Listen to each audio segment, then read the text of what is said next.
ನಮ್ಮ ಕಾಂಪ್ಲೆಕ್ಸಲ್ಲಿ 3ನೇ ತಾರೀಕು ಇನಾಗ್ರೇಷನ್ ಇದಕ್ಕೆ ಸ್ವಾಮೀಜಿಗಳನ್ನ ಸಂಸದರನ್ನ ಪಂಚಾಯತ್ನ ಎಲ್ಲ ಮುಖಂಡರನ್ನ ಕರೆಸಿ ಸಾಮಾನ್ಯವಾಗಿ ಎಲ್ಲರೂ ಕರೆದಿದ್ದು ಪರ್ಸನಲಾಗಿ ಒಬ್ಬರಿಗೆ ಹೆಸರು ಹೇಳ್ತಾರೆ ಎಲ್ಲರೂ ಪಂಚಾಯತ್ ಕರೆದಿದ್ದು ಎಲ್ಲರೂ ಒಪ್ಕೊಂಡಿದ್ದಾರೆ ಬರೋದಕ್ಕೆ ಎಲ್ಲರಿಗೂ ಇನ್ವಿಟೇಷನ್ ಕೊಟ್ಟಿದ್ದೀವಿ ಎಲ್ಲ ಬರ್ತಾರೆ. ಅದರಿಂದ ಅವರೆಲ್ಲ ಬರಲಿ ಅಂತ ನಾನು ವಿನಂತಿ ಮಾಡ್ತೀನಿ. ಸಮುದಾಯದವರಿಗೆಲ್ಲ ವಿನಂತಿ ಮಾಡಿ ಅವರೆಲ್ಲ ಬರಬೇಕು ಅಂತೇಳಿ ಆವಾಗ ಇನ್ಫಾರ್ಮೇಷನ್ ಕೊಡ್ತೀವಿ. ಎಲ್ಲ ಡೈರೆಕ್ಟ್ಸ್ ಮೂಲಕ ಎಲ್ಲರೂ ಹೇಳಿದ್ದೀವಿ, ಅವರೆಲ್ಲ ಬರಬೇಕು ಅಂತ ಈ ಸಂದರ್ಭದಲ್ಲಿ ತಿಳಿಸಿ ಸ್ವಾಗತ ಮತ್ತು ನಮಸ್ಕಾರ. ವೇದಿಕೆ ಮೇಲೆ ಇರತಕ್ಕಂಥ ನಮ್ಮ ಚಿಕ್ಕಬಳ್ಳಾಪುರ ವಕೀಲರ ಸಂಘದ ಅಧ್ಯಕ್ಷರಾದ ಕೇಶವಣ್ಣವರು, ಉಪಾಧ್ಯಕ್ಷರಾದ ಎಂ ರಾಮಸ್ವಾಮಿ ಅವರು, ನಮ್ಮ ವಿದ್ಯಾರ್ಥಿ ನಿಲಯದ ಅಧ್ಯಕ್ಷರಾದ ಹೊಸಡ್ಡ ನಾರಾಯಣಸ್ವಾಮಿ ಅವರು, ಸಂಘದ ಖಜಾನ್ಸಿಗಳಾದ PMK ಮಂಜುನಾಥ್ ಅವರೇ, ನಮ್ಮ ಗಿರೀಶ್ ಅವರು, ಸಂಘದ ಕಲ್ಯಾಣ ಮಂಟಪದ ಕಾರ್ಯದರ್ಶಿಗಳಾದ ಬೈರೇಗೌಡರು, ನಮ್ಮ ನಿರ್ದೇಶಕರಾದ ರಾಜಣ್ಣವರು, ನಮ್ಮ ಸಹಕಾರ ಕಾರ್ಯದರ್ಶಿಗಳಾದ ಪ್ರಕಾಶ್ ಧನಂಜಯ, ನಮ್ಮ ಒಕ್ಕಲಿಗರ ಸಂಘ ತನ್ನದೇ ಆದ ಒಂದು ಇತಿಹಾಸವನ್ನು ಚಿಕ್ಕಬಳ್ಳಾಪುರದಲ್ಲಿ ನಮ್ಮ ಹಿರಿಯರು ಒಕ್ಕಲಿಗ ಸಮುದಾಯದ ವಿದ್ಯಾರ್ಥಿಗಳ ಒಂದು ಶ್ರೇಯೋಭಿವೃದ್ಧಿಗಾಗಿ ಮೊದಲಿಗೆ ಈ ಒಂದು ವಿದ್ಯಾರ್ಥಿ ನಿಲಯವನ್ನು ಈ ಸ್ಥಳದಲ್ಲಿ ಕಟ್ಟಿದ್ದು. ಈ ಸ್ಥಳದಲ್ಲಿ ಕಟ್ಟಿದಂತಹ ವಿದ್ಯಾರ್ಥಿ ನಿಲಯ ಸಾಲದೆ ಬಂದಾಗ ಮತ್ತು ಅದನ್ನು ನಗರಸಭೆಯಿಂದ ಮತ್ತೊಂದು ವಿದ್ಯಾರ್ಥಿ ನಿಲಯಕ್ಕೆ ನಮ್ಮ ಹಿರಿಯರೆಲ್ಲ ಕಷ್ಟಪಟ್ಟುಕೊಂಡು ಸ್ಥಳವನ್ನು ಪಡೆದ ನಂತರ ಅಲ್ಲಿ ವಿದ್ಯಾರ್ಥಿ ನಿಲಯವನ್ನು ಶಿಫ್ಟ್ ಮಾಡಿ ಇಲ್ಲಿ ಕಲ್ಯಾಣ ಮಂಟಪವನ್ನು ನಿರ್ಮಿಸಿದ್ದಾರೆ. ಜೊತೆಗೆ ಕೆಂಪೇಗೌಡ ಕಾನೂನು ಮಹಾವಿದ್ಯಾಲಯವನ್ನು ಸಹ ಈ ವಿದ್ಯಾರ್ಥಿ ಒಂದು ಒಕ್ಕಲಿಗರ ಸಂಘ ನಡೆಸ್ತಾ ಇದೆ. ಸಂಘ ಸ್ಥಾಪನೆಯಾಗಿದ್ದು 1948ರಲ್ಲಿ ಆದರೂ ಈ ಸಂಘಕ್ಕೆ 1932ರಲ್ಲಿ ನಾರಾಯಣ ರೆಡ್ಡಿ ಅನ್ನತಕ್ಕಂಥವರು 1 ಎಕರೆ 6 ಗುಂಟೆ ಜಮೀನನ್ನು ಇವತ್ತು ನಾವೇನು ಈ ಸ್ಥಳ ಇದೀವಿ ಕಲ್ಯಾಣ ಮಂಟಪ ಮತ್ತು ನಮ್ಮ ವಾಣಿಜ್ಯ ಸಂಖ್ಯೆಯನ್ನು ನಿರ್ಮಾಣಗೊಂಡಿದೆ, ಈ ಸ್ಥಳವನ್ನು ದಾನವಾಗಿ ಪಡೆದಂತಹ ಒಕ್ಕಲಿಗರ ಸಂಘ ಮುಂದೆ ಇಲ್ಲಿ ಕಲ್ಯಾಣ ಮಂಟಪವನ್ನು ನಿರ್ಮಾಣ ಮಾಡಿದ್ರು. ನಮ್ಮ ಸ್ವಾಮೀಜಿಗಳ ಒಂದು ಇಂಜಿನಿಯರಿಂಗ್ ಕಾಲೇಜು ಸಹ ಇಲ್ಲೇ ಪ್ರಾರಂಭವಾಯಿತು ಮತ್ತು ನಮ್ಮ ಕಾನೂನು ಮಹಾವಿದ್ಯಾಲಯದ ಕಾನೂನು ಕಾಲೇಜನ್ನು ಸಹ ಪ್ರಾಥಮಿಕ ಹಂತದಲ್ಲಿ ಇಲ್ಲೇ ಸ್ಥಾಪನೆ ಮಾಡಿದ್ರು. ಆದರೆ ಈ ಒಂದು ಬೃಹತ್ ಕಾರ್ಯದಲ್ಲಿ ನಮ್ಮ ಹಿರಿಯರಾದ KB ಪಿಳ್ಳಪ್ಪನವರು, ಬರಣ್ಣವರು, ಬೆಂಗಳೂರು ರಾಮಯ್ಯನವರು, ರಾಮಚಂದ್ರ ರೆಡ್ಡಿಯವರು, ಅನೇಕ ಹಿರಿಯರು, DOS ಪಿಳ್ಳಪ್ಪನವರು, ಪೊಲೀಸ್ ದೊಡ್ಡಯ್ಯನವರು ಈ ಸ್ಥಳವನ್ನು ಸಂಘಕ್ಕೆ ಉಳಿಸಿಕೊಂಡಿದ್ದು ಅವರ ಒಂದು ವಿಶೇಷತೆ ಮತ್ತು ಈ ಜನಾಂಗ ಅವರಿಗೆ ಯಾವಾಗಲೂ ಋಣಪಟ್ಟಿರುತ್ತೆ. ಅವರ ಜೊತೆಗೆ ಮುನ್ನಜ್ಜಪ್ಪನವರು, ಈ ರೀತಿ ಅನೇಕ ಪ್ರಾತಸ್ಮರಣೀಯರು ನಮ್ಮ ಜನಾಂಗದಲ್ಲಿ ಈ ಒಂದು ಸಂಸ್ಥೆಯನ್ನು ಕಟ್ಟಲಿಕ್ಕೆ ಈ ಒಂದು ಶ್ರಮ ಪಟ್ಟಿದ್ದಾರೆ. ಅವರೆಲ್ಲವರ ಒಂದು ಶ್ರಮದಿಂದ ಮೊದಲಿಗೆ ಕಲ್ಯಾಣ ಮಂಟಪ, ಆಮೇಲೆ ವಿದ್ಯಾರ್ಥಿ ನಿಲಯಗಳು ಮತ್ತು ಕಾಲೇಜನ್ನು ಪ್ರಾರಂಭ ಮಾಡಿದ್ದು. ಕಾಲೇಜಿನಲ್ಲಿ 3 ವರ್ಷದ LLB ಮತ್ತು 5 ವರ್ಷದ LLBಯನ್ನು ಸಹ ನಾವು ನಡೆಸ್ತಾ ಇದ್ದೀವಿ. ಇದರ ಜೊತೆಗೆ ನಮ್ಮ ಅಧ್ಯಕ್ಷರು ಈ ಒಂದು ಸಂಘದ ಅಧ್ಯಕ್ಷರಾದ ನಂತರ ಕೆಂಪೇಗೌಡ ಸ್ಟ್ಯಾಚ್ಯೂವನ್ನು ಇಲ್ಲಿ ಸುಮಾರು 1 ಕೋಟಿ ರೂಪಾಯಿಗಳ ವೆಚ್ಚದಲ್ಲಿ ಮಾಡಿದ್ದು. ಆ ಒಂದು ಕಾರ್ಯದಲ್ಲಿ ಸಂಘದಿಂದ ಯಾವುದೇ ಹಣವನ್ನು ಆ ಸ್ಟ್ಯಾಚ್ಯೂಗೆ ನಾವು ಖರ್ಚು ಮಾಡಲಿಲ್ಲ. ಅಧ್ಯಕ್ಷರೇ ಸಂಪನ್ಮೂಲಗಳನ್ನು ಕ್ರೋಢೀಕರಿಸಿ ಆ ಕೆಂಪೇಗೌಡ ಸ್ಟ್ಯಾಚ್ಯೂವನ್ನು ಸುಮಾರು 1 ಕೋಟಿ ರೂಪಾಯಿನಲ್ಲಿ ನಿರ್ಮಾಣ ಮಾಡಿಸಿದರು.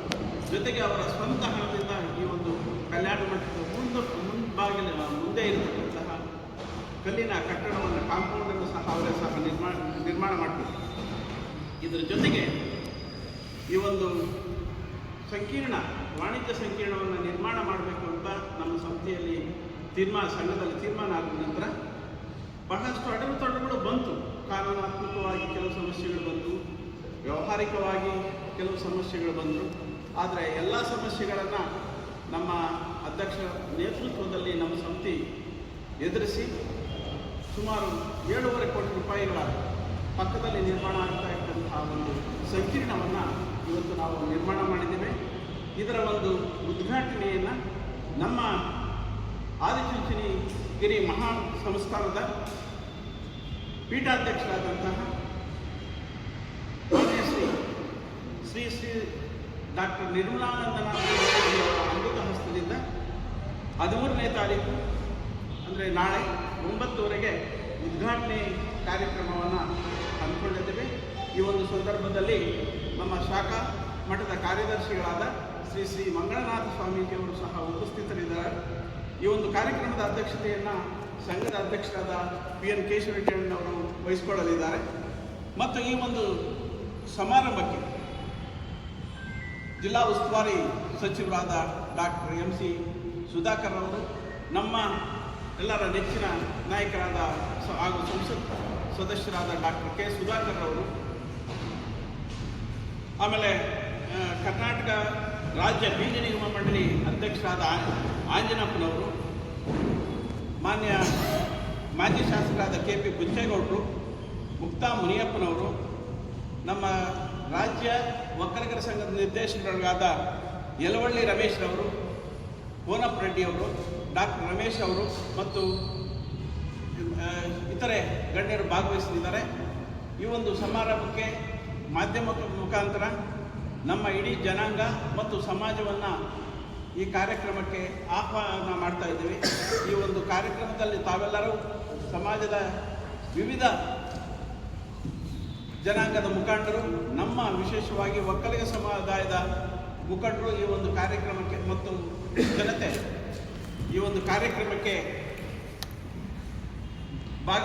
ಭಾಗವಹಿಸಿ ಈ ಒಂದು ಕಾರ್ಯಕ್ರಮವನ್ನು ಯಶಸ್ವಿಯಾಗಿ ನೆರವೇರಿಸಿಕೊಡ್ಬೇಕು ಅಂತ ಇದು ಕ್ಷಿಪ್ರಗತಿಯಲ್ಲಿ ನಾವು ಈ ಒಂದು ಕಾರ್ಯಕ್ರಮವನ್ನು ಹಮ್ಮಿಕೊಂಡಿದ್ದರಿಂದ ಎಲ್ಲ ಸದಸ್ಯರನ್ನು ಮತ್ತು ಜನಾಂಗವನ್ನು ತಲುಪಿಸಲಿಕ್ಕೆ ಸ್ವಲ್ಪ ಕಾಲಾವಕಾಶ ಕಡಿಮೆ ಆಗಿದ್ದರಿಂದ ಮಾಧ್ಯಮ ಮುಖಾಂತರ ಹೆಚ್ಚು ಬೇಗ ಈ ಒಂದು ವಿಷಯ ತಲುಪುತ್ತೆ ಅನ್ನೋ ಉದ್ದೇಶದಿಂದ ತಮ್ಮಲ್ಲಿ ಮನವಿ ಮಾಡಿಕೊಂಡು ತಮ್ಮನ್ನೆಲ್ಲ ಈ ಆಹ್ವಾನವನ್ನು ಇಲ್ಲಿಗೆ ಆಹ್ವಾನಿಸಿ ಈ ಸಂಘ ಒಂದು ಹಂತಕ್ಕೆ ಬರಬೇಕಾದ್ರೆ ಹಿಂದೆ ಜೆ ನಾರಾಯಣವರು ಅಧ್ಯಕ್ಷರಾಗಿದ್ದರು. ಅವರು ಕೂಡ ಸುಮಾರು ವರ್ಷ ಕಾಲ ಇಲ್ಲಿ ಸೇವೆ ಮಾಡಿದರು. ಜೆ ನಾರಾಯಣವರು ನಾವು ಜೊತೆ ಕೆಲಸ ಮಾಡಿದ್ವಿ. ನಾವು ಹಿಂದಿನ ಅವಧಿಯಲ್ಲಿ ಆ ವಿದ್ಯಾರ್ಥಿ ನಿಲಯದ ಕಾರ್ಯದರ್ಶಿ ಕೆಲಸ ಮಾಡಿದ್ದೆ. ಏನು ನಮ್ಮ ಮನೆ ಕುಟುಂಬ ಆ ರೀತಿಯಲ್ಲಿ ಕಾರ್ಯಕಾರಿಣಿ ಸಮಿತಿನ ಸಭೆ ತಗೊಂಡು ಏನು ಅನುದಾನ ನಮ್ಮಲ್ಲಿ ರೆವಿನ್ಯೂ ಇದೆ ಆ ಕಾಲಕ್ಕೆ 1 ಕೋಟಿ ರೂಪಾಯಿ ಲಾ ಕಾಲೇಜ್ ಕಟ್ಟಿದ್ದೆ. ಜೆ ನಾರಾಯಣವರು ಇದ್ದರೆ ಲಾ ಕಾಲೇಜ್ ಕಟ್ಟಿ ಇದು ಏನು ಕಲ್ಯಾಣ ಮಂಟಪ ಇದೆ ಇದನ್ನೆಲ್ಲ ರಿಮೈನ್ಸ್ ಕೊಡ್ಬೇಕಾದ್ರೆ ಅವಕ್ಕೂ ಇದಕ್ಕೂ 1 ಕೋಟಿ ರೂಪಾಯಿ ಕಟ್ತಾ ಇತ್ತು. ಆಮೇಲೆ ವಿದ್ಯಾರ್ಥಿ ನಿಲಯ ಅದನ್ನು ಕೂಡ ಕ್ಲಿಯರೆನ್ಸ್ ಮಾಡಿಕೊಂಡು ಅದನ್ನು ಓಪನ್ ಮಾಡಿದ್ವಿ. ಏನು ಇವತ್ತು ಜನಾಂಗ ಇದೆ ಹಿಂದೆ ಹಿರಿಯರಿಗೆ ಇಂದಿನ ಹಿರಿಯರು ಊಟ ಗೊತ್ತಿದ್ದರೆ ಕಲ್ಲೊತ್ತಿದ್ದಾರೆ. ಏನು ನಿಖರ್ ಪಿಳಪ್ಪನವ್ರು ಇರ್ಬೋದು, KB ಪಿಳಪ್ಪನವ್ರು ಇರ್ಬೋದು, ಉನ್ನತನವ್ರು ಇರ್ಬೋದು, ಮಂಡಿಕಲ್ ಭೈರಪ್ಪನವ್ರು ಇರ್ಬೋದು. ಅವರು ಯಾವ ರೀತಿ ಇಲ್ಲಿ ಶ್ರಮ ಹಾಕಿದ್ದಾರೆ ಅಂದರೆ ನಾವೇನು ಅದನ್ನು ಉಳಿಸ್ಕೊಂಡು ಬಂದಿದ್ದೀವಿ. ನಮ್ಮ ಪಾತ್ರ ಏನಾಗಿದೆ ಅದು ಕೊಟ್ಟಿರೋದನ್ನು ಉಳಿಸ್ಕೊಂಡು ಪ್ರಾಮಾಣಿಕವಾಗಿ ಇಲ್ಲಿ ಯಾರು ಕೂಡ 1 ರೂಪಾಯಿ ಮಿಸ್ಯೂಸ್ ಇಲ್ಲದೆ ಏನು ನಮ್ಮ ಇವತ್ತು ಅಧ್ಯಕ್ಷರಿದ್ದಾರೆ ಹೇಳ್ಬಾರ್ದು ಅಷ್ಟು ರೀತಿಯಲ್ಲಿ ಡೆವಲಪ್ಮೆಂಟ್ ಮಾಡ್ತಾ ಇದ್ದಾರೆ ನಮ್ಮ ಅಧ್ಯಕ್ಷರು. ಇವತ್ತು ಇಂಥದ್ದಿಲ್ಲ ಅಂದಾಗ ನೀವು ಮಾಡಿ ನಾವಿದ್ದೀವಿ ಅಂತಾರೆ.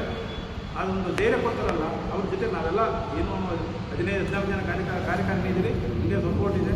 ಇವತ್ತು ಹಂತವಾಗಿ ಯಾವೊಂದು ಕೋಟಿ 7 ಕೋಟಿ ಕೊಡಬೇಕಾದ್ರೆ 1 ರೂಪಾಯಿ ನಾವು ಲೋನ್ ಮಾಡಿಲ್ಲ. ಅದ್ರ ಟೆಕ್ನಿಕಲ್ ಪ್ರಾಬ್ಲಮ್ ಹೇಳಿದ್ರು ಲೋನೇ ಬೇಡ ಅಂತ. ಅಂಥ ಸಂದರ್ಭ ಲೋನೇ ಬೇಡ ಅಂತ ಇವತ್ತು ಲೋನ್ ಇಲ್ಲದೇ ಇವತ್ತು 7.5 ಕೋಟಿ ರೂಪಾಯಿ ನಾವು ಒಂದು ಕಾಂಪ್ಲೆಕ್ಸ್ ಕಟ್ಟಿದ್ದೀವಿ ಅಂದರೆ ಉದಾಹರಣೆಗೆ ಸುಲಭದ ಮಾತು. ಇವತ್ತು ಅಂದರೆ ಇಡೀ ಜನಾಂಗ ಇಡೀ ಗ್ರಾಮಾಂತರ ಮಟ್ಟದ ಎಲ್ಲ ಸಪೋರ್ಟ್ಸು ಚೆನ್ನಾಗಿದೆ. ಇವತ್ತು ನಮ್ಮ ಸ್ವಾಮಿಗಳು ಎಲ್ಲ ಹೋದಾಗ ಹೇಳ್ತಾರೆ ಬೆಂಗಳೂರು ನಂತರ ಮಟ್ಟ ಚಿಕ್ಕಬಳ್ಳಾಪುರ ನೋಡಿ ಕಲೀರಿ ಅಂತ ಬೇರೆ ತಾಲೂಕುಗಳಿಗೆ ಹೇಳ್ತಾರೆ. ಚಿಕ್ಕಬಳ್ಳಾಪುರನ ನೀವು ನೋಡಬೇಕಾದ್ರೆ ಅಲ್ಲಿನ ಸಂಘ ನಡ್ಕೊಂಬಂದ ರೀತಿ ನೋಡಿದಾಗ ಮಹಾಸ್ವಾಮಿಗಳು ಹೇಳ್ತಾರೆ ಎಲ್ಲ ಹೋದಾಗ ಬೆಂಗಳೂರು ನಂತರ ಚಿಕ್ಕಬಳ್ಳಾಪುರ ಕಲೀರಿ ನೀವು ಈ ರೀತಿ ಡೆವಲಪ್ಮೆಂಟ್ ಆಗಿದೆ ಅಂತಂದರೆ ಆ ಮಟ್ಟಿಗೆ ನಮ್ಮಲ್ಲಿ ಒಂದು ಪಾರದರ್ಶಕವಾಗಿ ನಡೆಸ್ಕೊಂಡ್ಬಂದಿದ್ದೀವಿ. ಮುಂದಿನೂ ಕೂಡ ಪಾರದರ್ಶಕವಾಗಿ ಹೋಗುತ್ತೆ. ಆಮೇಲೆ ನೀವು ಅದಿರೋ ಉದ್ದೇಶ ತುರ್ತು ಕೆಲವು ಮಾಹಿತಿ ಹೋಗಿಲ್ಲ, ನಿಮ್ಮ ಮುಖಾಂತರ ಇಡೀ ತಾಲೂಕಿಗೆ ಮಾಹಿತಿ ಹೋಗಲಿ. ಎಲ್ಲ ಹಿತೈಷಿಗಳು ಇದು ನಾಳೆ ಭಾಗವಹಿಸಲಿ. ನಾಳೆ ಕಾರ್ಯಕ್ರಮ ನಿಮ್ಮ ಮುಖಾಂತರ ಯಶಸ್ವಿಯಾಗಲಿ ಅಂತ ನಾನು ಮನವಿಯನ್ನು ಮಾಡ್ತಾ ನನ್ನ ಮಾತನ್ನು ಮುಗಿಸ್ತೀನಿ. ಅಡಿ ಉದ್ದ 72 ಪೂರ್ವ ಪಶ್ಚಿಮ, ಉತ್ತರ ದಕ್ಷಿಣವಾಗಿ 72 ಅಡಿ ವಿಸ್ತೀರ್ಣ ಇದೆ. ಅಗಲ ಕೆಳಗಡೆ ಶೆಲ್ಲರ್ ಮಾಡಿದ್ದೀವಿ. ವಾಹನಗಳಿಗೆ ಪಾರ್ಕಿಂಗ್ ವ್ಯವಸ್ಥೆ. ಮೊದಲನೇ ಮಹಡಿನಲ್ಲಿ 14 ಅಂಗಡಿಗಳು ಮತ್ತು 7,500 ಅಡಿ ಚದರಡಿ ಒಂದು ಹಾಲ್ ಇದೆ. ಅದನ್ನು ರೆಡ್ಡಿ ಎಲೆಕ್ಟ್ರಾನಿಕ್ಸ್ನವ್ರಿಗೆ ಈಗಾಗಲೇ ನಾವು ಬಾಡಿಗೆ ಕೊಟ್ಟಿದ್ದೀವಿ.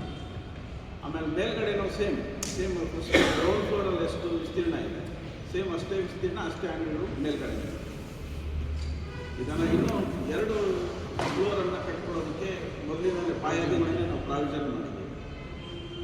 ಆದರೆ ಈಗ ಸದ್ಯಕ್ಕೆ ನಮ್ಮಲ್ಲಿ ಇರ್ತಕ್ಕಂಥ ಸಂಪನ್ಮೂಲಗಳಲ್ಲಿ ಸಾಲ ಮಾಡಿದೆ ಈ ಬಿಲ್ಡಿಂಗನ್ನು ಅಷ್ಟು ಸಂಪೂರ್ಣ ಮಾಡಿದ್ದೀವಿ. ಅದಕ್ಕೆಲ್ಲ ನಮ್ಮ ನಿರ್ದೇಶಕರ ಸಹಕಾರ, ಮಾರ್ಗದರ್ಶನ, ಆದ್ದರಿಂದ ಇದು ಸಾಧ್ಯ ಆಗಿದೆ. ಅಂಗಡಿಗಳನ್ನು